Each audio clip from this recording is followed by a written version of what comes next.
It's okay, I'm not good enough to be a medic, mate. No. Don't say that. My name's Matt Jensen. I'm a flight nurse with BCU Life Evac. I'm from Australia. I'm an Australian citizen.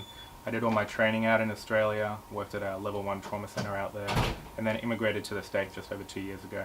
And then I've been with Life Evac since June of 2017, so about 7 months. Life Back 3, it's true. Hello. My background is emergency, trauma and critical care nursing, but my real clinical passions was always the early and appropriately aggressive management of the critically ill and injured. I made a decision probably almost 10 years ago that I wanted to work on a helicopter air ambulance, and so I had to take very deliberate steps over a period of time to get to the point that I am.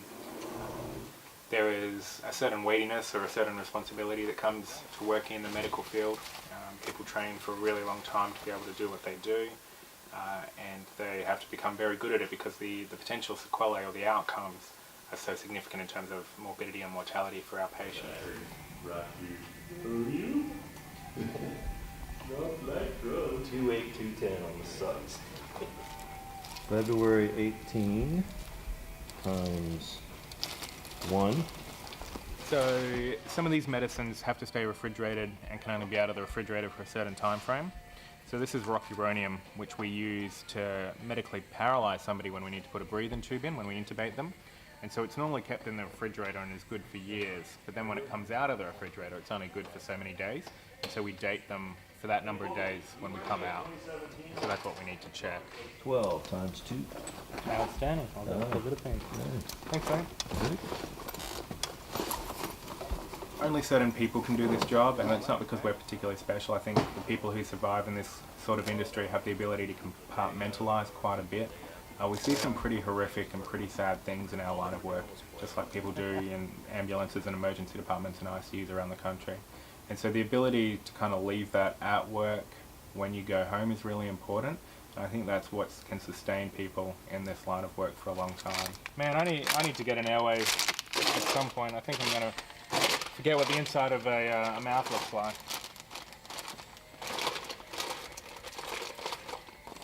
The first one was with you, right? What's that? Oh, no, it was Tabby and I. Back home in Australia, I've got mum, dad, a sister, her husband, and they've just got 3 little boys.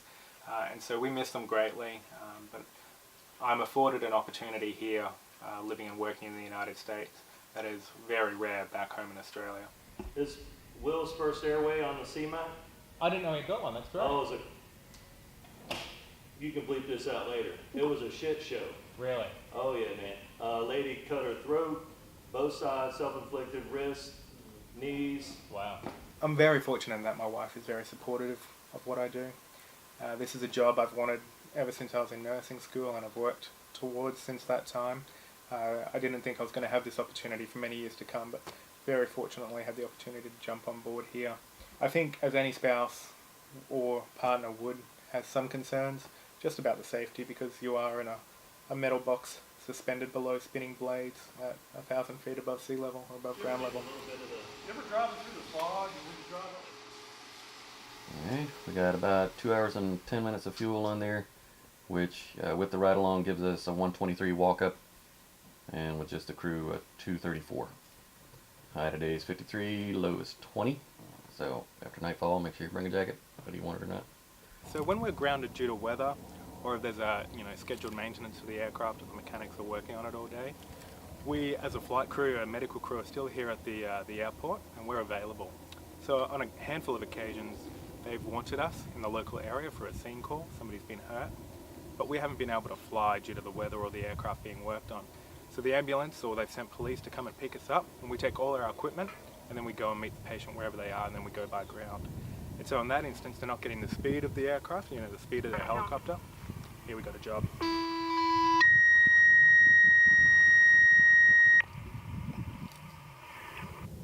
Suspect number 1 Aircom, I have a scene response for Northumberland County.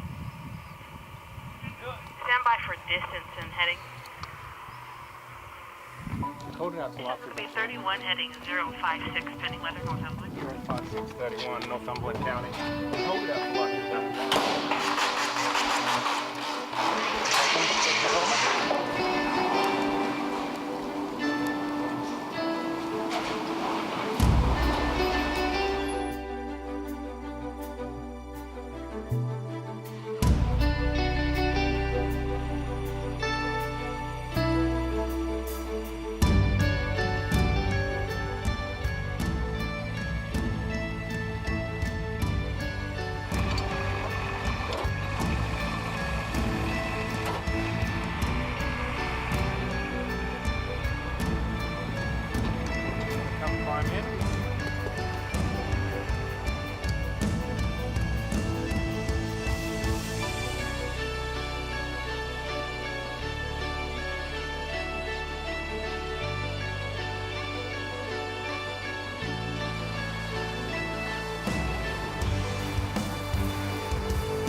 numb at all?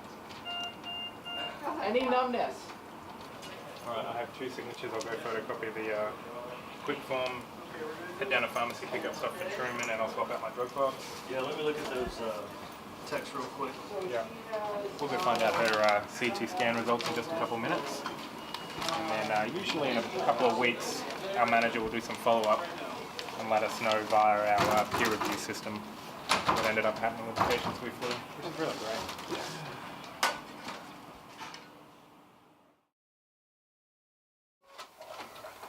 So we went to the Bay Motel all the way up here in Northumberland County, and then we flew straight across the river over here to VCU in Richmond.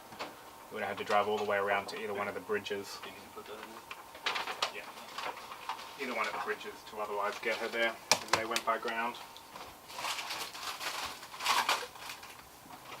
No, so I'm doing the electronic flight debrief that we do after every flight, which is where we talk about whether there was any aviation safety issues, operational issues, any problems with the radios or other communications, basically anything that needs follow-up. And Drew started working on the chart, so putting in the patient information, what was wrong with her and what we did. There's always a lot of paperwork after these sort of things.